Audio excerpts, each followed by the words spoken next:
Olá, muito boa tarde a você que nos acompanha aqui pelo Notícias Agrícolas. Está no ar mais um boletim acompanhando o mercado do boi. A semana está começando, é verdade, mas alguns movimentos já nos fazem entender que tem mudança aí no ar acontecendo. A gente vai lá para Radar Investimentos para conversar com meu amigo Douglas Coelho. Afinal de contas, o Douglas está ali na lida, no dia a dia, está negociando todos os dias aí o mercado, participando desse mercado todos os dias. E tá vendo coisa diferente no ar, né, Douglas? O que que você destaca aí? Quais são as novidades? E são novidades que podem melhorar o preço ou podem caminhar para isso, uma melhora do preço da arroba? Seja bem-vindo, meu amigo. Muito boa tarde, meu amigo Alexander. Muito boa tarde a todos os amigos do Notícias Agrícolas. É sempre um prazer falar com vocês. Exatamente. Desde o final da semana anterior, a notícia de que a China poderia estar no final, né, já está mais próxima do relaxamento da política de Covid-0. Isso mexeu com os mercados, não só com o mercado de commodities agrícolas. O primeiro movimento veio das hard commodities. A gente viu minério performando melhor, a gente viu petróleo performando melhor e também agora em segundo plano, talvez até numa velocidade menor do que essas grandes commodities, o boi gordo, né? A China é o nosso principal importador e é uma movimentação de pessoas no país como um todo favoreceria o consumo de carne bovina, que tradicionalmente vem de uma base pequena, mas tem um crescimento sólido naquele país e é mais concentrado em restaurantes de grandes centros, né? Então, a população que tem um poder aquisitivo maior, circulando mais, poderia frequentar mais restaurantes e isso impactar positivamente no consumo e refletir também na importação do produto. Isso muda aquela perspectiva, Douglas, que a gente tinha de desaceleração da demanda chinesa nesse finalzinho de ano? Muda e é importante, né? Quando a gente olha desde 2019, o fator que tem feito o preço, não só em São Paulo, mas depois com mais habilitações, né, em setembro de 2019, englobou outras plantas de outros estados, tem sido o boi China. A gente tinha uma expectativa lá em julho, em agosto, em que possivelmente a China freasse um pouco mais cedo as compras de carne bovina. A gente estimava, a gente conversava, lembro dos nossos bate-papos por aqui, que talvez em setembro, outubro, começo de novembro, já fosse frear. Não foi isso que aconteceu. Agosto, o volume exportado do Brasil foi recorde. Em setembro também foi recorde. Em outubro não foi recorde histórico nominal, mas foi um recorde para o mês de outubro. Então, isso mostra que aquele país ainda continua consumindo. E essa notícia faz a gente ter uma visão, até uma comparação, né, de um avião arremetendo, né? Aquele avião que vai pousar, a gente esperava que ele fosse parar um pouco mais cedo, mas com essa notícia talvez esse avião comece a ganhar um pouco mais de tração também. Muito bem. Isso é o lado da exportação, que tem o seu peso na formação de preços aí da arroba. Mas tem um movimento também, ou pelo menos algumas mudanças de cenários no próprio mercado interno. O que está acontecendo? Exato, exatamente. A gente via a carne bovina no atacado bem pressionada, ficou pressionada em setembro, bem pressionada também no início, até meados de outubro, mas nos últimos 10 dias a gente tem visto a referência ganhar alguma atração. Nossa referência da carcaça hoje aqui em São Paulo está mais próxima de R$ 19, em 18,85, para ser mais exato, mas ganhou aí 50, 60 centavos nos últimos dias. Isso é reflexo de um estoque de carne um pouco mais enxuto, né? Isso não é comum, chama a nossa atenção. Em pleno meados do mês, hoje é dia 14, uma referência mais firme da carne no atacado em São Paulo, vindo aí de 5, de 10 dias com alta consecutiva, né? Então, como é um movimento fora do radar, geralmente quando a demanda está um pouco mais aquecida, a gente vê um movimento de alta ou a movimentação melhor dos preços aí na virada do mês, como aconteceu em meados do mês, isso chama nossa atenção também em relação ao volume de estoque e quanto que a indústria está abastecida nesse momento em relação aos abates. Essas reações aí que você coloca, que você traz para a gente, tem mais a ver então com a oferta sendo enxuta e ficando mais enxuta do que propriamente com uma demanda acontecendo, Douglas? Sem dúvida, sem dúvida. Até o momento a gente não viu uma demanda tão forte ou uma mudança rápida da demanda que fizesse esses preços puxarem. As negociações seguem com bom fluxo, sim, mas essa oferta mais contida acabou sustentando e dando essa referência mais alta quando a gente olha há 10 dias atrás, né? Possivelmente o fator demanda pode ser até mais sentido quando a gente começar aí o final de novembro com os jogos da Copa, ou início de dezembro também com os empregos temporários, as festas de final de ano. A gente pode sentir também, além dessa redução de oferta, ou uma oferta mais contida que a gente sente hoje, a gente sentir a demanda olhando aí mais para os próximos 10, 15, 20 dias adiante. Mas você percebe alguma redução nos abates, alguma redução nas escalas? Como é que está isso, Douglas? O abate, ele é muito, vamos colocar assim, é uma informação relativamente fechada com as indústrias, né? A gente talvez não tenha tanta sensibilidade no momento, mas a gente pode ter uma sensibilidade de dias de programação, das escalas de abate, sim, e isso a gente tem percebido que ficou mais enxuta. Quando a gente olha em relação a meados de setembro, meados de outubro, as escalas de abate estavam mais próximas de 7, de 6, 6,5 dias úteis. Hoje ela está mais próxima de 4,5, de 5. Ou seja, as indústrias não estão conseguindo evoluir como evoluíam com as escalas antes. Se a gente olha para a dinâmica de confinamento, é natural a gente ter uma disponibilidade menor de animais confinados daqui adiante até o final do ano. Nos nossos levantamentos, a gente tem percebido que o mercado de Minas e de Goiás já está mais enxuto também desse animal de coxo. Ok, a gente entendeu que esse movimento está se dando principalmente ali nas indústrias, com a precificação da própria carne, mas vai chegar na arroba. O que, que depende para que esse movimento chegue na arroba também?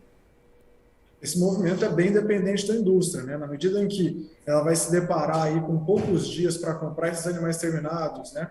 Ou ela vai fechar novos contratos de exportação, possivelmente, dependendo do preço que ela fechar, se as condições continuarem tão boas quanto a gente tem agora, possivelmente a gente vê sim um apetite maior para pagar preços firmes em São Paulo, né? Como você bem comentou, os preços no mercado interno, no atacado, ganharam força nesses últimos 10 dias, isso cria uma cama de sustentação, né? Uma cama forte de sustentação.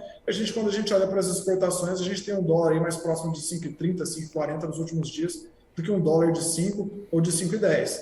Isso aumenta o poder de compra do exportador, e se a China voltar realmente mais vigorosa, a gente tem a cereja do bolo, né? O mercado interno fazendo uma cama de sustentação, um preço médio em dólares por reais traduzido mais forte, e o importador com fome também. Seria um cenário mais construtivo que poderia dar mais apetite para a indústria pagar mais pela arroba. Hoje a gente está trabalhando com que patamar de preço aí para arroba? Hoje aqui em São Paulo, nossa referência está mais próxima de 287, 288 à vista. Muito bem. Então, firmeza do mercado interno, o que pode acontecer ali para os próximos dias, final do mês, quem sabe até começo de dezembro. Mas as exportações sustentadas, não precisa ter nenhuma explosão, mas só o fato da China seguir comprando já é um fator importante aí que garante esse movimento mais robusto aí de sustentação de preços da carne. E isso poderia então respingar na arroba do boi, Douglas. Exato, exatamente. Historicamente, quando a gente olha os picos da arroba, né, em preços nominais, elas acontecem em novembro e dezembro. Esse ano foi um ano bem conturbado, de bastante incerteza. A gente teve guerra, a gente teve uma eleição, mas por tudo que indica, quando a gente olha os nossos levantamentos, olha o fluxo de financeiro correndo também na economia, né, a gente pode ficar animado e pode pensar que esse pico pode, talvez, a gente teve preços maiores, mas a gente pode ver um respiro também da arroba olhando para novembro e dezembro, né? A gente tem um principal importador que está voltando aí na política de Covid zero, mais pessoas circulando naquele país. A gente tem estímulos à economia, né, com auxílios rodando. A gente tem uma Copa do Mundo também, pós-pandemia, em que a população quer encontrar os amigos, quer encontrar os familiares, quer ver o jogo com o filho ali. Todo mundo tem um álbum, quer estar mais próximo da família nesse momento também. A gente tem uma inflação que não está em patamares historicamente baixos aqui no país, mas quando a gente olha para o mundo como um todo, né? Na América Latina a gente está em segundo lugar, mas quando a gente olha para o G20, para grandes países também, a nossa inflação está relativamente abaixo aí de México, dos Estados Unidos, de Canadá, de França, então a nossa situação é relativamente mais confortável. E se a economia começar a gerar empregos temporários, tudo mais, a gente pode ter uma renda disponível maior para esse consumo também. Então isso faz nós termos uma cabeça mais construtiva olhando para esses últimos 2 meses de 2022. Muito bem. Para o pecuarista, qual é a dica? O que ele precisa observar? O que ele precisa se preparar, digamos, Douglas? Bom, para o pecuarista, acredito que a palavra que faça mais sentido nesse momento é atenção. É atenção às janelas que as ferramentas de proteção de preço podem abrir, mas são janelas rápidas, né? Por que eu digo isso? Porque a gente passou o segundo semestre, né, até o fim do primeiro semestre, praticamente com uma arroba em declínio quando a gente olha para a bolsa, né?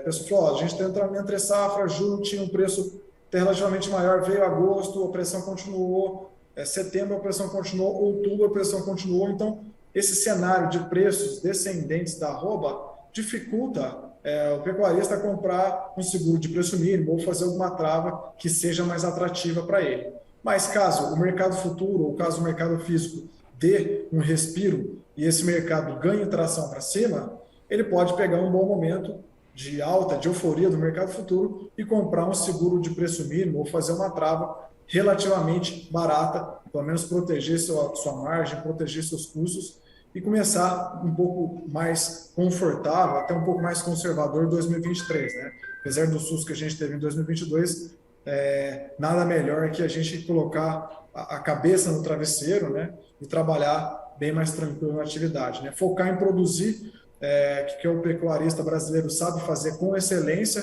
e terceirizar esse risco de mercado com as ferramentas de proteção de preço ou com assessores que já têm experiência também nesse sentido. Olhando para a B3 hoje, a gente vê uma B3 bem mais positiva aí, né, Douglas? Mas isso já tá dentro de um movimento de alta ou ainda o mercado está indeciso, está oscilando muito? Exato. Desde quarta-feira, quando a gente olha a quarta-feira passada até hoje, a gente teve muita volatilidade, né? A primeira volatilidade veio em relação à transição do governo, isso cria alguma incerteza, quais nomes vão estar em tal ministério, isso deixou o mercado até um pouco mais agitado em relação ao dólar e os ativos de risco. Logo na sequência, veio essa notícia do relaxamento da China em relação à política de Covid-0, mas depois dessa notícia, até mesmo o Exalc caindo forte na sexta-feira, não foi suficiente para minar essa força do mercado futuro, né? Hoje pela manhã, os futuros do boi gordo amanheceram um pouco mais morno, teve uma queda ou outra, mas já ganharam tração ao longo do dia. Então, o mercado testou para baixo, possivelmente pode querer testar para cima também. Esse mercado é bem dinâmico. Legal. Bela análise, meu amigo. Obrigado mais uma vez por estar aqui com a gente, nos ajudar a entender um pouco dessa movimentação dos preços e, mais do que isso, analisar os pontos que podem se tornar tendências e cenários possíveis aí. E como você bem relatou aí, o produtor está preparado para janelas de oportunidade que podem surgir aí pela frente. Obrigado, volte sempre, Douglas. Eu que agradeço pela oportunidade, meu amigo Alexander. Contem conosco aqui da Radar Investimentos. Um forte abraço, até mais. Valeu, grande abraço, até a próxima. Tá aí Douglas Coelho, Radar Investimentos aqui com a gente, fazendo uma análise mais positiva aí para o mercado do boi. Pelo menos o sentimento parece que já é de melhor aí com o enxugamento, redução dos abates das filas de abate, né, de animais, enxugamento dos estoques de carne, firmeza da carne no atacado nos últimos 10 dias, uma alta até substancial de 50, 60 centavos aí no quilo da carne no atacado. Tem aí essa perspectiva de continuidade das compras chinesas, principalmente com essa questão do relaxamento do combate ao Covid lá naquele país e, obviamente, aquela velha expectativa de melhora de demanda no mercado interno, demanda para acontecer e que, se não for agora, não vai acontecer mais. A gente já está caminhando aí para o final do ano, tem Copa do Mundo, tem festas de final de ano, tudo indica que esse momento vai chegar e isso é positivo para os preços da arroba no final das contas. Vamos ver como estão as negociações lá na B3. Vamos lá, de olho na tela. Dezembro, R$ 297,75, com alta de 1,53%. Janeiro, R$ 305,45, subindo 0,58%. Como o Douglas disse, na sexta-feira o indicador CPE caiu bastante, caiu mais de 3%, acabou fechando a R$ 270,50. Vamos ver se hoje o indicador reage aí, logo no final do dia tem essa modificação dos negócios que aconteceram aí no estado de São Paulo. Muito bom, daqui a pouco a gente volta com outras informações e mais destaques. Daqui a pouco tem mais informações para você no Notícias Agrícolas, você que quer ser o produtor mais bem informado do Brasil. Continue com a gente. Se inscreva em nossas mídias sociais. No Facebook, Notícias Agrícolas. No Instagram, @Notícias Agrícolas. E em nosso Twitter, @Norteagri. E para não perder nenhum vídeo, não se esqueça de nos acompanhar no YouTube e na Twitch, Notícias Agrícolas Oficial.